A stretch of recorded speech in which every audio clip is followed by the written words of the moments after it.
according to Bart Chilton, who was in that investigation and found plenty of stuff inappropriate in the market. And yes, thank you.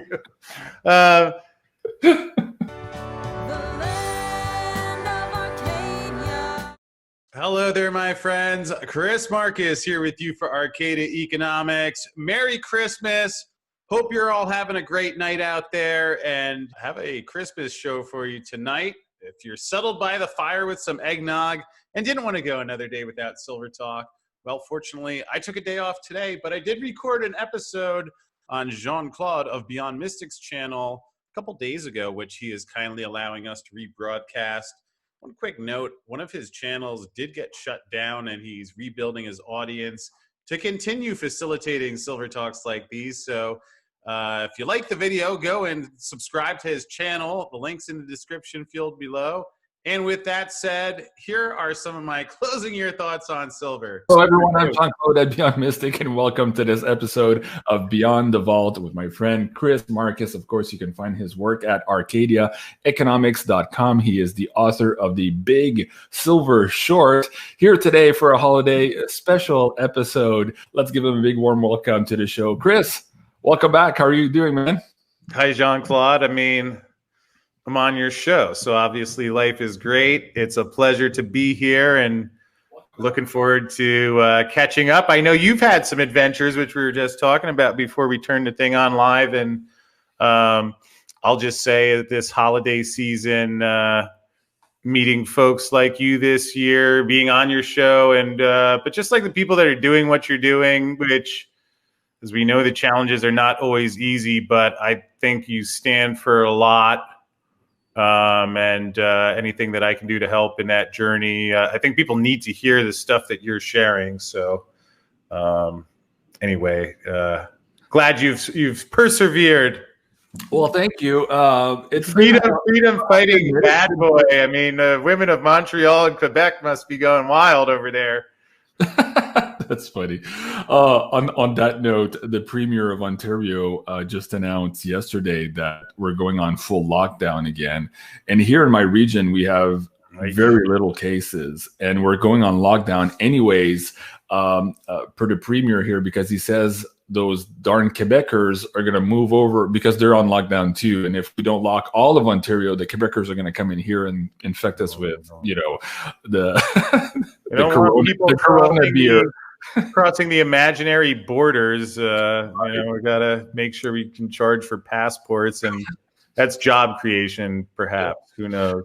But for sure, last time I spoke with Andy Scheckman too and Bill Holter, those guys love Queue de Cheval, which is one of my favorite restaurants in Montreal. So next time you guys are in town, I'll definitely go meet up with you and show you a good time. We'll have some fun for sure. I am ready. All right, sounds good. Folks, thank you for joining us here today. This is a live interactive show. And if you just found me again, please do subscribe to my website here, my new backup channel here on YouTube. Let me bring that up so you guys can see.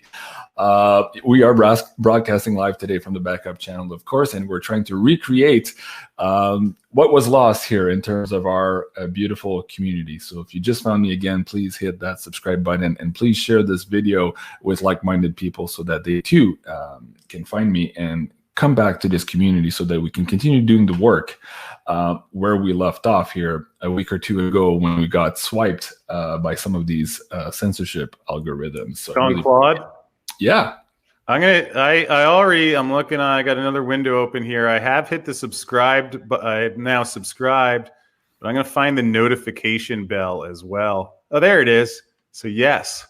Yeah, I used to get alerts on your old channel when you had a new show out, and you had some great titles. I'd be like driving around, or I'd be like editing a video. I was like, oh, this sounds a lot more fun right now. What do you think? So hit the notification bell on Jean-Claude's channel as well. If I thanks, man. I say so. Hit a different light too. Anyway, I don't want. I wouldn't even Thanks, thanks, Chris. I appreciate that, and thank you for being here today, so close to Christmas too, and spreading the holiday cheer. Of course, I have you on today for that, and I know you might have some goodies for the audience, so I'm sure they're very excited about that. Tomorrow, I got Jim Willie coming back to the show again, so that's going to be another blockbuster report here just before Christmas. So we'll have a lot of fun with that. Who did you say Jim Willie's coming back tomorrow? Yeah, he's on the 23rd. Yeah, tomorrow at 3 p.m. Eastern. Maybe we'll find out then what's going to happen in the silver market. It'll be to see. It'll be a good conversation. And folks, also, if you wanted to have a little bit more of an update in terms of what is transpiring with the U.S. election and also moving into January to March in terms of forecasting and some clairvoyance here, I did this interview with Penny Kelly just a couple of days ago, and it was entitled, where is it? Where'd it go? Just saw it. Oh, here, Breaking the Clouds. And that's really fascinating. So if you guys want to see that, she also made a few predictions on gold, silver, and some of her favorite cryptos. So this is the interview right here, Breaking the Clouds, and that was really cool as well. And we're setting up a show now for the first week of January with Dick Allgaier, remote viewer, Bo Polney. Hopefully, we're trying to get that worked out here so he can talk about the cycles of time, and Penny Kelly on one show. And the point of the show is going to be to bring all of this focus into view to kind of forecast 2021. So that's going to be the first week of January. So stay tuned for that. As soon as I get confirmation from all participants, I'll be putting up the poster here for you guys. So Chris, man, you haven't been on, I guess, for about a month here. So what's new with you? What are you up to these days? Well, first, I'm wondering, have you ever done any remote viewing? Yes, I have. Oh, yeah? Have you had much? I took the course a couple of years ago. It ended up deciding to make a silver channel and feed that fetish. But I have gone through the process, so that's interesting. I've seen some of Dick's videos, and that's cool to hear. Hopefully, do you have any videos of your remote viewing or any of your experiences? Do I have videos? Well, I had recorded some of my files, yes, when I was taking a course, and they're not in I could, I guess, make them in a format to share them here. I found the process to give me a headache because it's a very structured process. I find that I'm more akin to do the spontaneous viewing, if you want to call it that. Dick Allgaier also talks about that. When he goes into this different mode, I guess relaxed mode, he gets things more spontaneously. I think I fare well there. Although following the procedure through the courses, I would get bang on the target. We had this 10 target episode thing, and I had all 10 and with relatively good clarity, and I was new at it, but I just found it so frustrating. And so like it just broke my head. I didn't like doing it. That's the thing. It's like any skill where, to do it really well. I mean, it's like you want to play the piano. It's not that people can't do something. Although I just found it intriguing from the standpoint. I'd actually met a guy named Dr. Richard Allen Miller. He would do, Dr. Rick? Yeah, he's been on the show a couple times. You met Dr. Rick on the show? Yeah, we did a Kundalini show, and I think I did another one on ectoplasma. And he was supposed to come back, but of course, that whole series is gone now. So I'm going to try to get him back on probably in January to start that series. Oh wow! I'm going to write down a note to check that out. I also want to see what Penny said about silver, obviously. But yeah, I mean, it was interesting because he talks about how. I know some people have seen that movie, The Men Who Stare at Goats, which was presented as somewhat of a parody, yet, I get it. People might see it as a foreign idea, but keep in mind, there were military divisions that were given massive budgets to study what they called psychic warfare and can you use intention and basically things that I think a lot of people are now figuring out that there are things as energy that people can feel and respond to that they don't teach us about in certainly American indoctrination camps. So Dr. Rick was really intriguing, how do you use your intuition if going left or right in the jungle means living or dying? All right. When you think about it, what is confidence And do we perform better in any task on days where we're feeling more confident than others?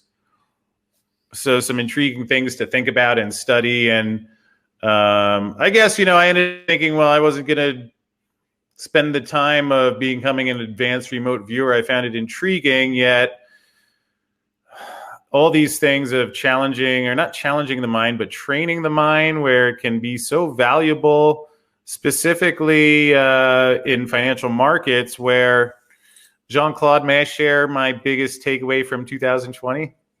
Let's do it, man. That's Yeah. why we're here. So, I've been sitting here following silver since 2009, and, it's been quite a roller coaster. And I was thinking about it. I'm like, well, I don't know, what if I just left money in the stock market and never bought silver weighted, or, it's a fair thing to think about. I guess there's just part of it where, and there you are. You switched around to the other side. It requires a long wait. And these things happen when they do. I don't know. Maybe if I had known back in 2009 that it would take 11 years, would I have done something else? But markets go the way they do. And perhaps what I'm seeing more and more as I listen to a lot of trader interviews or do interviews on my own show, but I find that the people are successful. It's like, especially with the silver bugs, we're very emotional about it, because I think there is that element of silver representing something honest, and the opposite of the bank and government fraud and the money printing and the stealing and theft and all the other stuff that goes on. Yet from an emotional standpoint, when you get into the investing arena, it can be very tricky, where when you start making trades on what you want to happen or what you think is fair versus what you think is going to happen, what the math supports, what the probabilities support. And then what's nice about you get on the other side and you can bring the intuition into that, that's when I think you can really see some things happen. So, I guess the question I get the most, I know you bring a lot of silver people on, you get it. People are like, well, why would you invest in a market that's manipulated? Or the price, they can always manipulate it. The price is always going to stay low. Why bother? Certainly a fair question to ask. I won't tell anybody else what to do. I can explain for myself. My understanding of markets is that these things last for a while, sometimes even in the long term. Imagine if you've been sitting around since silver was at $50 in 1980, and here we are 40 years later. I would never tell anyone who needs a return over the next quarter, go load up on silver, because that's not the way I would see it. Yet, if you can adopt the mindset of, all right, well, when I look at, when we launched another 900 billion, fired off yesterday. Yep. It was funny in these stories, like Mitch McConnell and the other side, they're talking about how we had a bipartisan agreement. Okay, it's interesting. The only bipartisan agreement they ever have is about blowing things up or spending money.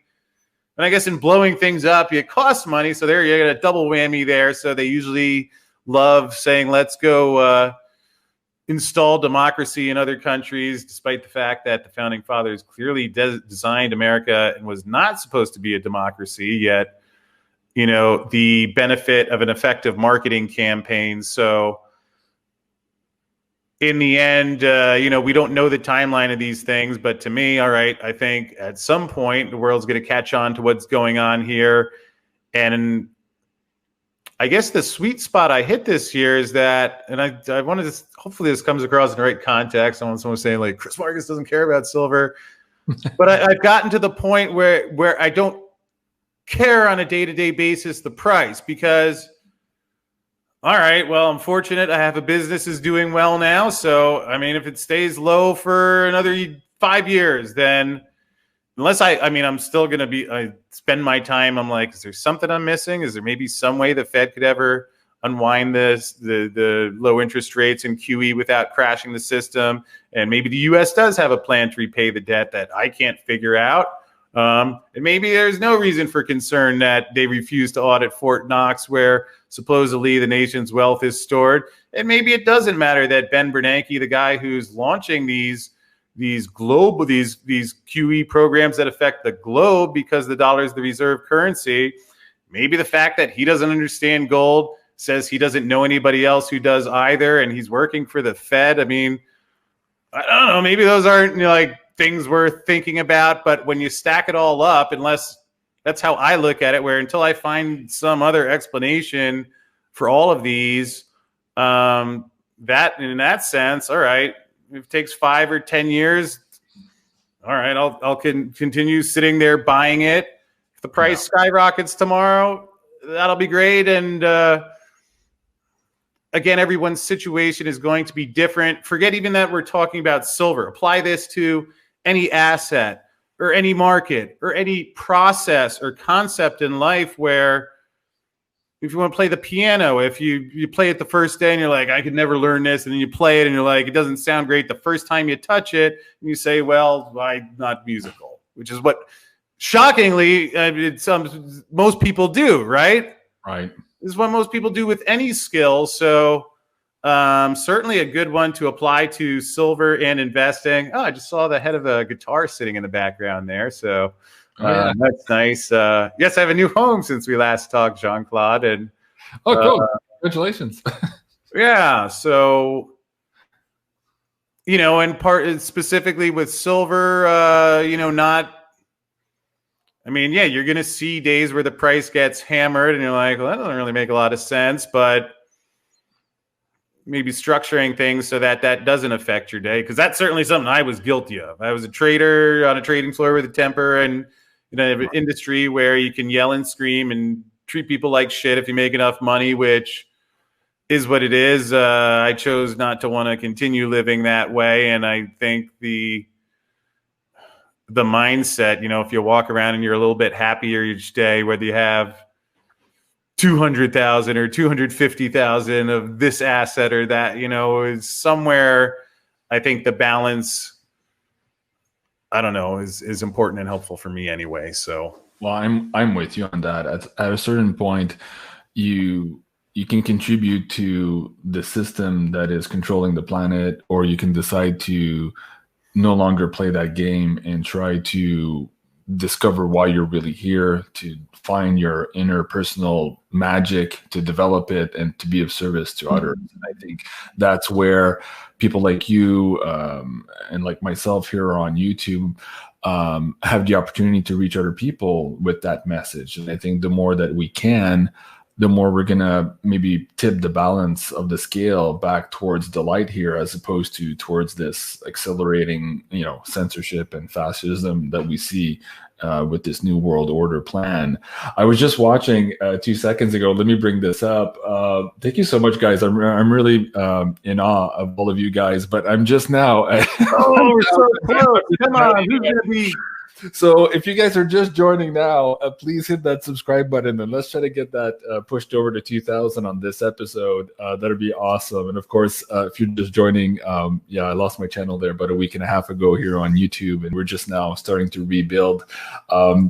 On that note, I don't know yet where I'm going to put the old library. So many people have reached out to me to say, hey, I have this episode. I have this episode. So I haven't responded to everyone yet. I'm kind of overwhelmed right now trying to get all of that set up. But thank you so much, everyone who did reach out to me to rebuild the library here. And I guess during the holidays here, I'm going to study a little bit more some of the online platform options of hosting these videos, but I might also be looking at a private server, just so you know. So I'm still working on that, and I wanted to thank the Patreon supporters who are standing by me here and who are really holding me up in this difficult time to say, hey, keep going, JC. We're not going anywhere. We're here to support you. So thank you so much to all of you guys. I really appreciate that.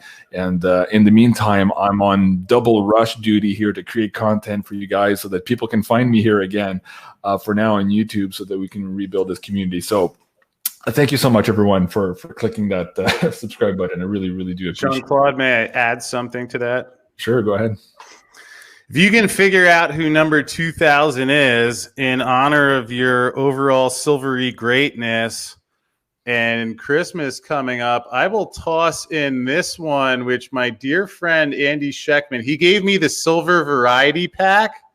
he gave me one of everything he could find. Let me see if I can get. And on the back here, I don't know how well it'll pick up through the camera, but there's a ship, and it says, "Welcome to Silverbug Island." Wait, let me put that bigger for the folks to see here. Just like, there you go. So, Cool. Jean-Claude, I think you're awesome. I know it's not easy to focus on silver and a lot of the other topics you talk about.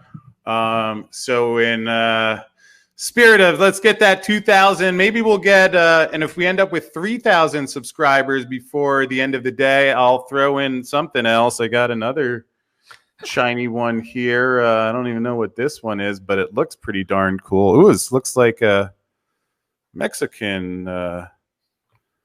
coin. Let's see if we can get that one up there. So for this one, it will be if we get the 3,000th subscriber before Christmas, I'll send that one. Awesome. Yeah, well, Santa Chris is here with silver. Wait, you sent me something on Twitter earlier, so there I want to show that to the audience. Oh, Chris is generous. He says, "Hey, who wants to hang out with JC here with Santa Chris?" My man, yeah, thank you so much, Chris. I wanted to get one of the hats. Maybe I'll do that this afternoon. I was looking for my Christmas hat. I was gonna wear it for this episode, and I was like, "You look good in it, man. You inspired me." I'm like, "Sarah, where's my Christmas hat? We can't find it. So I don't know." Maybe tomorrow I'll find it just in time for the other one with Jim Willie. Hopefully he has a Christmas hat. It'll be kind of funny, and we could probably have a drink together during the show. So we'll see how that goes. All right. Hey, Chris, what's going on this week? Well, the last couple of weeks here, silver kind of broke out of its moving day averages here. Do you want to maybe talk a little bit on the technical side for the audience here who are more well-versed in that nature to explain kind of what your thoughts as to what's happening and why maybe now in December we're seeing these different trading patterns and maybe where we go from here starting in January, giving the context now of everything we know is happening on the financial front? Sure, I'd be delighted to. Now, in all fairness, I will preface this with I know very well. I don't know. I'm not a technical analyst, so in terms of the chart reading patterns, I'll leave that to other folks. Although, let's see, did my screen share come up there? Yeah. Okay. Let me bring the Kitco chart. There you go. Okay. So I'll include some technical or some comments about that. I'll give you my opinion again. Sure. I know there's a guy, Chris Vermeulen, that people like. He's coming on my show sometime this week, or tomorrow, be on Sunday. So I will. If anybody really wants to ask technical questions or get a technical perspective, that will be, I believe, Sunday. But anyway, I'll share what my insight onto this one. Maybe a couple JP Morgan jokes while we enjoy the ride. So Jean-Claude, you see that blue line right there? I don't know if can you see my mouse pointer too? No, but if you send me that link here, I'll bring it up on my side and I'll be able to. That's just the Kitco silver chart. Okay. Or you can zoom in. You can zoom in your screen a little bit, maybe on your side. You know what? I'll stop my share, and in a private chat, I will send you the link, and you can put that up there, so at least people can see the silver chart. It's so exciting that we're doing this today because Jean-Claude, I don't know if you ever watched that fantastic Oliver Stone movie JFK. Mm-hmm. And the scene with Kevin Costner and they're explaining the magic bullet theory because like the silver chart like kind of touched almost every price and we'll go through a few thoughts there. So you're able to see it. Okay, there we go. Wow, you're you're smooth with that software there. I'm out of my league. You're zooming in and like doing tricks. So anyway, you can see that blue line there, which is where the price opens on Sunday, right? Mm-hmm. So let's call it 26.75. You can see the scale on the left, so between 25.50, $26. So basically, shoots up $1 in the first like couple hours on the open, then gets as high as 27.50 around 1 a.m. New York time, and that's when the supply and demand massively changed. And silver became $2.50 less valuable over the next 4 hours. And then the supply and demand just radically changed again in the middle of the night while all the stores are closed, and stuff like this is all fictitious and doesn't really happen except in Wall Street silver trading world, where I might add the Department of Justice last year took the unusual step of labeling JP Morgan's precious metals desk as a criminal enterprise. This year, finding them $920 million. Basically, now again, the Department of Justice and CFTC, in my experience, no one's called me or indicated there's like a hotline where you can ask questions and get an explanation.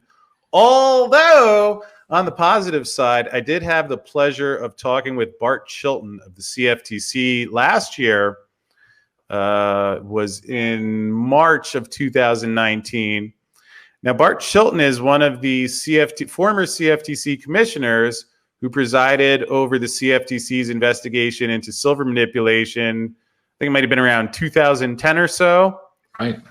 And when the agencies there. What's that? There was no actionable things to do after that investigation. Of course, they couldn't find any manipulation. Right. The CFTC fortunately explained that people like me are conspiracy theory whack jobs. There's nothing to see there.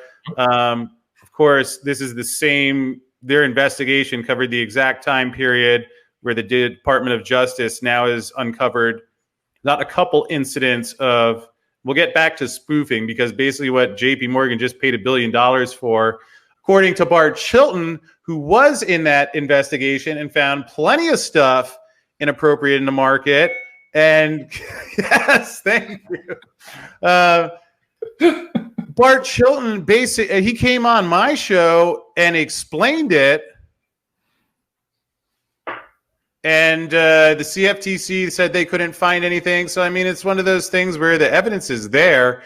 And what I find interesting, when Bart, he actually talked about spoofing. Now, this was a month before he passed away. But he used the term spoofing, which is what the Department of Justice has just extracted. I mean, I guess there's not a guilty plea yet. I guess that hasn't gone to a case, but they paid the fine for spoofing. And Bart Chilton, can you go back to the chart for a second, Jean-Claude? Yep, let me bring that up. You know, I've been studying this, asking questions, figuring out what I can, but I don't have access to the trading records. I don't have subpoena power. Right. Bart did. And so I said, my understanding of what happens is that, let's say silver's at $27.05. And if you sell or hammer a couple of bids, it's traded in COMEX. You don't have to have the silver, but if you like hammer it enough so you nudge it and get it down to $27.01, $27 even, $26.99, because especially a lot of people place stop orders around these big numbers. Like, you know, I don't want to go lower than this, so if the price goes through $27, sell it. But what happens if a lot of people do that, and then there's some guy coming around manipulating or spoofing the markets that is gaming that Bart Chilton confirmed. And that, if you go back to the chart, that's what it looks like. So the only problem is, it's great. Department of Justice, you know, fined them $920 million for essentially what you saw there. Now, of course, I don't know of any silver investor who's lost money that has actually been reimbursed. Instead, it's going back to the Treasury, which may as well be a division of the banks at this point anyway. So, right. And in the end, you see stuff that, and I guess this is why I'm not saying technicals can't be useful, because especially if everyone is looking at, if it goes through this moving average that they're going to buy, I don't know, to the degree there's going to be buying power there. Yes, I think it's relevant, but I've not figured out any technicals yet that explain how to know when. Not only did you see the price of silver drop $2.50 in about, you know, an hour, then it goes back up $1. So, I mean, I don't know that there are technicals that explain that. I think there's some court documents that explain that. And Jean-Claude, if I may be as bold enough to mention, that interview from Bart Chilton was part of the book, The Big Silver Short, that I did. That was all about trying to explain why you see chart patterns like that so often, that are not accompanied by any news. And for anyone who really wanted to get to the heart of what's going on, I mean, I'd love for someone from the Department of Justice or the CFTC to tell me if there's something that I put in there that is inaccurate, or to explain. I'd love someone from the CFTC to pull up that chart or come on my show or, Jean-Claude, roundtable. How about we round up? There's got to be someone we can get. But I mean, they wouldn't come on. But it's like, fine, they put out these press releases, tell us how they're policing the markets. The people who got robbed, they're not getting the money. Well, I remember tweeting you that morning that we had the announcement of the fines for JP Morgan. And I said, well, where's this money going? It's going to the DOJ. It's not going to the people who've been defrauded and who lost money on their investments because of the criminal action that resulted in that fine. So it's kind of like, okay. And still, now that is a case, it's on the record, the details of that spoofing. What you've just shown is it's happening again. It just happened Sunday night.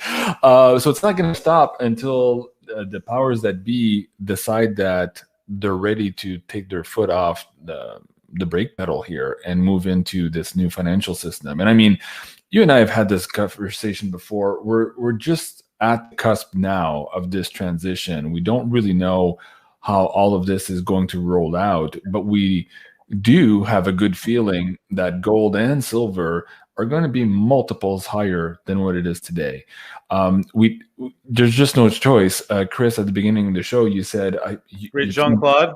Yeah, go ahead. Were you saying that you think that gold and silver are going to be multiples higher because the $900 billion they committed to send out, which none of the press releases mention how that's funded. I assume it's going to be printed. You're already $27.5 trillion in debt. Are you saying you think gold and silver is going to be higher because that $900 billion, at least in one article, I mean, who knows? But I saw that's only expected to last through the first quarter. Right. And that's not just $900 billion. That's just one drop. That's just today's pop. Right. That's just one drop of everything they've been doing. And the point is that at some point, the rubber hits the road. These debts can never be paid. And that's what Chris was alluding to at the beginning of the show. At what point do we get to some type of capitulation? I think that in September, October, November of 2019, we started to see a capitulation. There was a breakage in the market system, and it showed its face through the repo market. And since then, of course, the Fed's been on hyperdrive, printing money, pretending there's no problem. As the Greek minister of finance said, we're extending and pretending. You remember a couple of years ago. Yeah, they've been doing that for a couple hundred years now, and right. At least on this dollar. And in fact, can you go back to that link you were just showing? I'd love to take a look at the porculus in this one, because that's one of the things that, see, Jean-Claude, a couple months ago, I may have said bothers me or upsets me, but I'll say now a little wiser, hopefully. That's one of the things that I think at least people who are, you watching at home, whichever country you're in, your government is taking you money out of your wallet. And let's see, Jean-Claude, at least what the American leaders, I mean, that's insulting to the term leaders, to call a congressman a leader. Can you click on that so we can see what's actually, does it say what's in the? Let me bring it up here. And I mean, I'm sure it's in, because it's at least if you're going to print $900 billion, there's people out there that actually could use some help. There's people out there that aren't just sitting there and saying oh, this is great, I get free stuff, but hey, I want to get my stuff together, and man, I could use a little bit of a break here. But I mean, okay, can you stop there? $82 billion for education. So for all these Keynesian indoctrination colleges, you can't figure out how to teach someone Keynesian economics for $50,000 a year that it costs. Or I hear you have Andy Schectman on. He's got a kid in college, 2 more on the way, and I promise not to talk to him and convince him to drop out of college and to say wow, I wonder if you actually, Jean-Claude, did you go to college? Yes. There's a weird. I moved between Ontario and Quebec just as I was coming out of high school, going into Ontario. I was in Quebec, and so I did half a year in college in Quebec, and then when I moved to Ontario, I actually gained 2 years because of my grades, and I jumped to university. So I only had that half a year in college. Okay, so in all this advanced schooling, is there anything that you learn that you think, like, let's say you have a 18-year-old or a year or two before, let's say you have a child that is and people in the comments, you can throw in your comments too. Let's say you have a child who is 16 or 17, junior in high school. What do you think's better? If you like send them to college, or if they took the $200,000 or $300,000 that it's going to cost for them to go there, and you just gave them some encouragement and said, like, hey, go start a business. I mean, geez, for $300,000, you have a lot of room for error. I mean, yeah, for sure. Yeah. So I do offer that service, by the way. If anyone has kids, they like someone to talk them out of going to business school or college. I went to Wharton's Business School, where, I've listened to a bunch of other confused guys tell me if you wanted a job in the financial markets, take Jeremy Siegel's class, which was high branded, expensive Keynesian economics 101. And it's like, we sat there, like, I didn't know any better. I'm like, well, I somehow made it into Wharton, just shut up and like pay attention. And, and what were they teaching there? Well, if the economy's weak, the Fed comes and does open market operations, and kumbaya, it's all good. Well, if I were teaching a class on economics, I would have a different school of thought. Jean-Claude, I'll give everybody a big Christmas presentation, some stunning advice. You want one of my general investing rule of thumb? Go ahead. Rules of thumb, I guess not rule of thumbs, but in either case, this is advanced, it's high power, so like use this responsibly. But if you hear like of governments or bankers doing something, like say it out loud to your dog or like someone who knows nothing about finance, and see if like it's hard to say with a straight face. For example, we have this, I'll try and keep your channel on the air. We have this event that happened this year, and a lot of businesses are shut down. I mean, there's a lot of stuff that happened, but if these guys over here that have like a felony track record, I mean, like Bernie Madoff is jealous of what the guys at the Fed and some of the crimes the money they've stolen, and then the lack of disclosure and the true, the history, as G. Edward Griffin pointed out, of funding both sides of war so you can put countries and then keep collecting interest until you get them bankrupt, and then they have to sell off their assets. And so, yeah, let's see. So we're half the globe shut down. But if we let these guys run the printing press, it's going to be perfect. I mean, of course. What could go wrong? Why didn't we think of that earlier? And here's another one. Hey, Chris, bring your volume down just a little bit. You're a little bit hot. Sorry, we're getting too hot. A little bit of distortion coming through. Is better now? Yeah, looks good now. I'll try not to get too overexcited about brilliant government programs that are revolutionizing life. So I apologize to the audience, but here's a question. Maybe we can get, on our Christmas wish list, A, a roundtable with the CFTC and the Department of Justice, and B, if there's anyone out there who really wants to get me a present, I would love to ask a question at one of the Fed press conferences. And while I reserve my right to think of a more clever yet smart ass zinger to stick in there, I would say, like, if printing money is great, if it really works, like, why not do 9 trillion for the first quarter or for this afternoon, and then do 20 trillion tomorrow? It'd be perfect. You could even send Ben Bernanke out in the helicopter. He can drop it to everyone. Yeah. But it's like these little things, and it was so eloquently pointed out in the movie The Big Short. It's a system that is designed so if you ask that question, you're like, wait, this seems fucking insane to me. that you have some guy because he's a big talker and has an expensive suit, and it makes you feel like you're stupid not understanding it. Well, for whatever reasons that like I happen to journey through this fantastical system, see part of it firsthand, and I don't know, maybe had a little time on my hands. It's like, all right, at some point, the people asking these questions who have been led to believe, where it's like it's like in the U.S. especially, if you believe anything outside of this disturbing script of like what you're supposed to believe or what you can even explore or consider, and if it's outside of the 2.3 kids, white picket fence, and boring life 9 to 5 where you can feel your soul being microwaved every day, that you're some sort of conspiracy theorist. Okay, fine, fine. I'm a big conspiracy theorist. Great. Nobody, no, don't listen to me. Don't anybody don't take my opinion. Don't listen to it, or don't. I don't try and figure out. I mean, I can't figure out how they're going to come up with 900 billion other than print it. I can't figure out another known instance in the history of the planet. I don't know. Maybe there's other planets where printing money actually creates prosperity. I can't find it.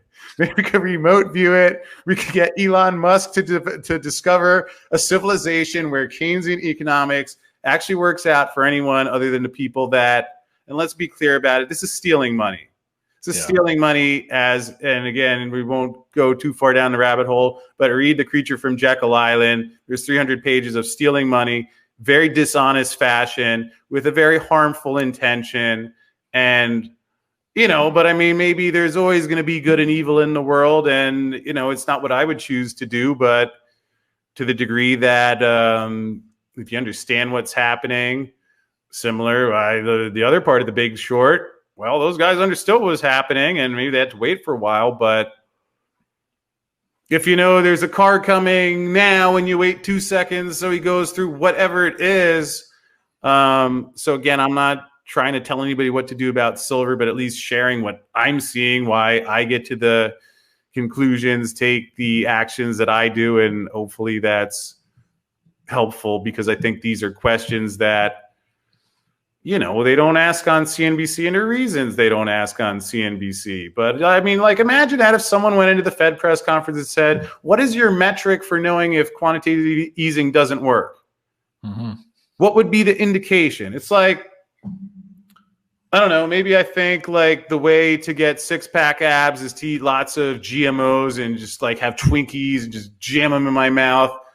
Maybe I'm ignorant and I don't know, and I'm going to try it, but like then I gain 10 pounds after a week, 20 pounds after. It's like at some point, I'm like, something's not working. maybe that's it. But here it's like they're spraying gasoline on the fire, and then again, like this dollar. Where'd this whole thing come from? It was backed by gold. That was the whole system. It was so serious that what's his name? FDR had to confiscate the gold for the good of the people. Oh, yeah. For the safety of the country, he had to steal your money. Okay. All right, fine. So he stole it, gave you $21. Then a couple of years later, it was like, now it's worth 35. So in a like, sneaky way that most people aren't experts in finance don't realize, wait a second, this guy just completely ripped us off? Well, no, it's for the good of the country. Okay. And then you have Bretton Woods, and the whole thing's based on the dollar. Mm-hmm. When LBJ tried to do guns and butter and realized that if you want to do social programs at home and dominate the globe, it's pretty damn expensive. And people started saying, oh, these guys are printing money. There was a drain on the gold. So for everyone who's asking, when's the manipulation going to end? I don't know the exact date, but this has happened before. In fact, that's why the dollar went off the gold standard. For very clear reasons. It's the same thing that happened now. France and other countries were draining the gold, and finally, that's why Nixon with that whopper as a very theatrical performance from Tricky Dick on that Sunday night. But when they start blaming it on the speculators. Oh, okay, yes, it's the speculators that are causing countries to say we don't want dollars because we're not fucking idiots, and like we're not stupid. And then on top of it, just to like complete the whole charade, you may as well have him sew the costumes. You have Ben Bernanke get up there and he doesn't understand gold or can't ask a friend. Alan Greenspan wrote about gold in the 60s when he was hanging out with Ayn Rand before he became the Federal Reserve chairman, did the exact opposite of everything he stood for and believed in, and then has the audacity to go out and criticize Bernanke now. Maybe Bernanke learned that from you. And maybe Bernanke would have understood gold if Alan Greenspan had done what he wrote about before he was in office. And, you know, again, I'm not maybe getting a little riled up today. I'm not trying to like sit here and like, no, I don't blame you. It's what it is. And people say one thing, it's do another. And yeah, I don't blame you. I mean, most of the audience here think the same way as you do. They see one thing in the news and they see our politicians do the exact contrary. And now, of course, the president-elect, his candidate for the top job at the Department of Treasury is none other than Janet Yellen. So that big circular door of all the same players doing the same thing over and over again. I heard they're going to start wearing like fox masks and like we're going to have to dress up like hens and chickens just so there's, you know, make it clear. Oh, there we go. All right. Breaking news. Okay, so I just checked. So first, thank you so much, everyone, for subscribing. I guess there's a latency here. That probably happened a little while ago as we were live. So I just looked in the analytics, and it gives me the new subscribers only as of yesterday. So I'm assuming sometime maybe at midnight or 1 a.m. this morning, it switches over, and I'll see the data for today. And so I'll know probably later tonight or tomorrow morning who it was that pushed us over the 2,000 for today. So we'll get in contact with you, and or I'll do a video to announce the name at least so that you can contact me, because I don't think I'll see your email address here. And anyways, if we do get over that 3,000 before Christmas, also I'll be watching that very carefully so that we can keep Chris's promise here. There's the 3,000 subscriber coin. There you go. Before Christmas.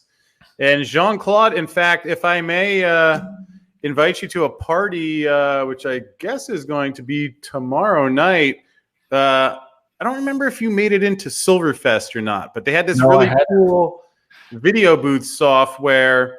It's kind of like a massive Zoom call, but like a mix of Silver Talk Radio and just hanging out with other Silver people. And perhaps if you're free at all tomorrow night, you can come in there and join us and let some other people know about the great things you're doing, and that, you know, if the maybe you'll pick up 1,000 subscribers before. What time are you on tomorrow? Really, that will be, I believe, is 8. We play our episode at 9 p.m. Central. So right after the episode ends tomorrow night, we're going to be hopping in there, and anyone wants to talk silver and maybe see a surprise guest appearance with Jean-Claude. Yeah, can people buy tickets at this event?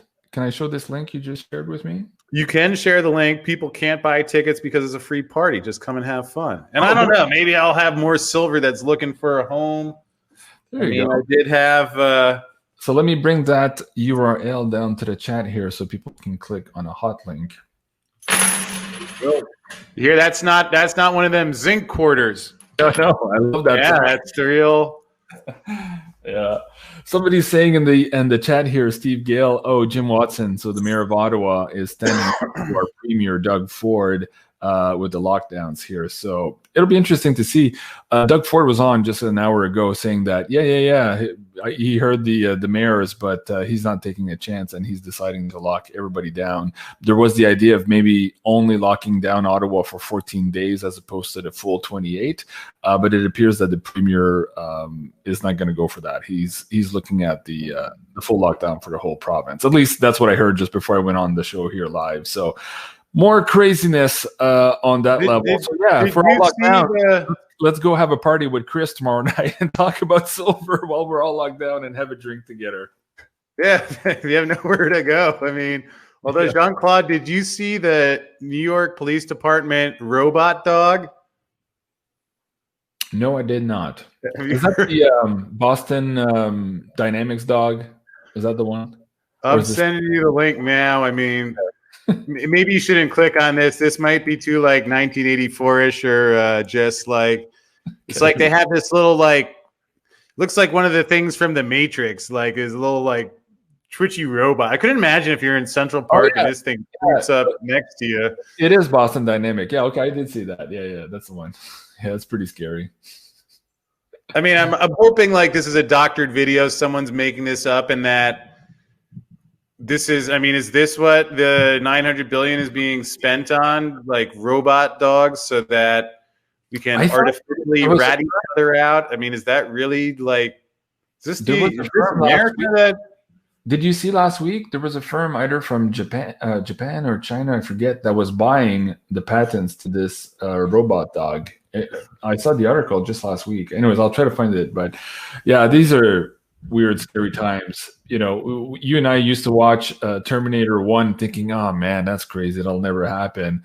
When you look at the technology that's up here right now in your face, and you don't know what they have that they haven't shown you yet, which might be 20, 30, 40 years ahead of what they're sharing with the public. So yeah, pretty fascinating times here. Chris, we got Sophie running the Saudi Arabian government, you know, New York City robot dogs, and yeah. Chris, we have about 5 minutes left on this portion of the show. Is there anything you wanted to impart to the audience here before we go? And just before you do that, I want to let the audience know that we are going to switch over here to Patreon for an added value recording here to thank the Patreon supporters here at Beyond Mystic. And if you want to join us for that conversation, you can do so at patreon.com/Beyond Mystic. And there, of course, you're looking for the Insider Access Pass, where I put all of this extra added value content, as well as some of the content that is just no longer allowed for you to see here on this platform. And you guys know what I mean about that. So, Chris, any last words from you? And also, let me just go back to your book here. Okay, so the audio has been available for a while. We've got the paperback now. You gotta give me your address. I would love to send you a signed copy. I'd love a paperback for sure. Yeah, for sure. That'd be great. I'll put it right next to you. I showed this. Let me bring this up. I had these cool books from my days in university. I took economics in university, and the other day I was doing some cleaning up. Boom Busted. Remember that book? This guy here, you'll recognize the guy there. Oh. Mr. Trump. All right. The Wealthy Barber. You remember this? And The Richest Man in Babylon. Anyways, those are just a few that I was going through the other day when I was cleaning up, and I was looking at all of this and remembering my years in university, and everything I learned has no meaning today whatsoever when you're talking about ZERP or negative interest rates. And this, we should have saved those university receipts. Like, I get my money back. Return this. The right thing. Nobody taught me about gold in university either. It's like, nope, we're not going to teach you about gold at all. Fascinating. So if you go to Princeton, that's where Bernanke, I think, was a teacher. So of course they're not going to cover it there. Nobody knows about it there. And yeah, actually, and as a matter of fact, I do have some parting words, if I may, here. You got the last words, man? Yes, I run a silver channel. I spend far too much time, or it's healthy for one person to think about silver and the silver market. Or maybe that was the case, but I would say that it doesn't matter. Silver, gold, stocks, football, hockey, dancing. I've learned something far more important than silver in this journey to get to the place where I do this now. It could impart anything. If you find like something you actually enjoy doing, and then you realize there are other people that enjoy doing that and share that and have the mindset. I've gone from working on Wall Street in between. I was actually driving a taxi, which I don't tell this story often, but people say when, the taxi driver is telling you something's a bubble is when, or to buy something, that's when it's a bubble. So a couple of years after I left Wall Street, was figuring out how to get a business, and it was just like run out of money, and I just couldn't take anymore. So for a year I was driving a cab around, and I'd have my script going, they'd get in there, and within like 2 or 3 minutes, I'm like, so basically JP Morgan sells the futures contract, which they don't own, and drives. And I'm like, what are you doing in here? So I say that because, you know, I'm not like someone who grew up like rich or just had it all easy. But I think the things that I've taken away from this process for me, yeah, silver is great for me now because it's fun to follow it. It's something I'm interested in. And to the degree that it's helpful to other people to listen to it, that's the starting point. But if you're in a situation where you're not sure what, or you don't have a lot of money to invest, I would say, Jean-Claude, the stuff that you share on your show, the people that you share, and especially this world we live in where, you know, if you see a guest, everybody has a website. And if you just contact people you're interested in, and I say this because I know it's perhaps not the easiest Christmas for a lot of people financially, but in my experience, I've found the mindset is just so infinitely bigger. And when you start realizing, you know, if you see the things that are being bungled in the world, even just start with like writing down, and, you know, I like the New York Jets, and I'm watching them bungle the organization around. And I used to joke about it, like, oh, one day I'll own the team. And I just like started making notes of the things where it's like, I thought this, and then, you know, it didn't go well, and just, but that's the way the mind works, where, and maybe it won't be that, but just the process of like, hey, this is a good idea. People aren't seeing this, and you just start reaching out. So maybe more a little Tony Robbins than silver, but I think that's more important. How we treat each other is more important because, you know, just the network that you've created for your show. Find people who are like-minded and find a way to add what you're great at and special at. I just hope people remember that in a time and a culture where it's often, there's a lot of things trying to convince you otherwise. And personally, I think that's infinitely more valuable than anything I could sit here and say about silver. Very good. And I echo that sentiment again, Chris.